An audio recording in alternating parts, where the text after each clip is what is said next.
Mike's whistle.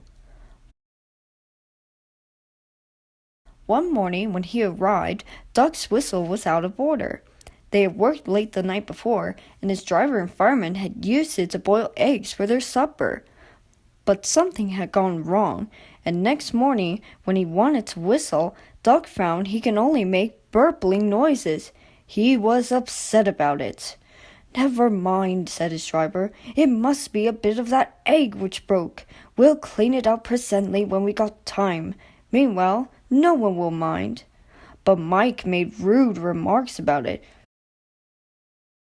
"Shipley," mimicked Mike. "It's shocking. If engines can't whistle properly, they shouldn't try."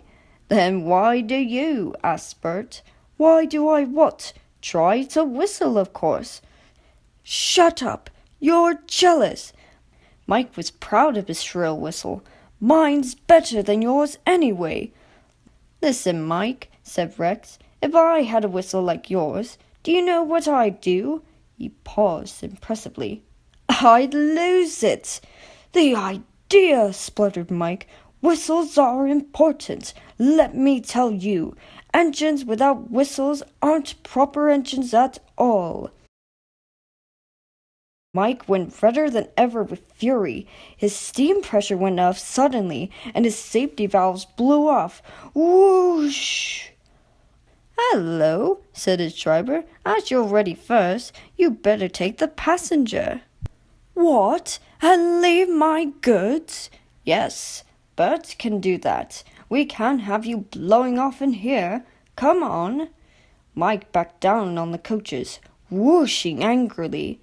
When all was ready, he started with a rude jerk. "Come on, come on, come on," he puffed.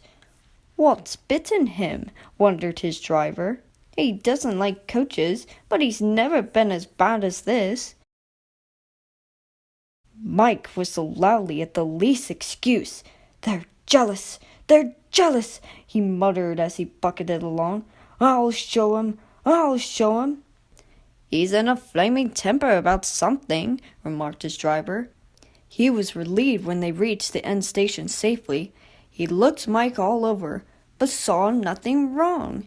He tried to soothe him, but Mike still sizzled crossly. "It beats me," he said at last.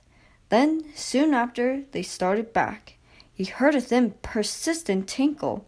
"That's something loose on his boiler," he thought. "I'll tighten it at the next station." But he never got the chance. It was the cow's fault. She stood on the track, busily cropping grass. She took no notice of the train. Mike stopped.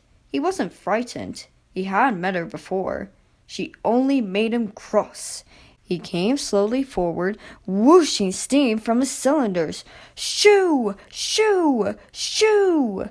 The cow just flicked her tail and went on eating. Mike felt exasperated.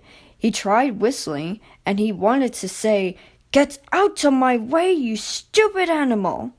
But he didn't get far. His second peep turned into a tremendous whoosh as his whistle cap shot up like a rocket and landed in a field. Driver and guard started to look for it, but some passengers objected. "We can't waste time with whistles," they said. "We must catch our train." Mike was dismayed. "There are boards saying whistle," he protested. "I mustn't pass those without whistling. That's orders. Please find it." "Sorry," said the passengers. "We can't wait. We'll have to whistle for you. That's all." And so it was arranged. Whenever they saw a board, guard, driver, and the passengers all whistled. They made more noise than Mike ever did, and thought it splendid fun. Mike mourned for his lost whistle. Mike hoped his driver would give him a new whistle when they got home. He was disappointed. "I've no spare whistles," said the small controller sternly, "so you'll have to wait. It serves you right for being such a crosspatch." Mike worked in the quarries for the rest of the day. It was nearly dark when he reached the shed. "What's that?" asked Bert as Mike came in. "Shh!" whispered Rex. "Take no notice.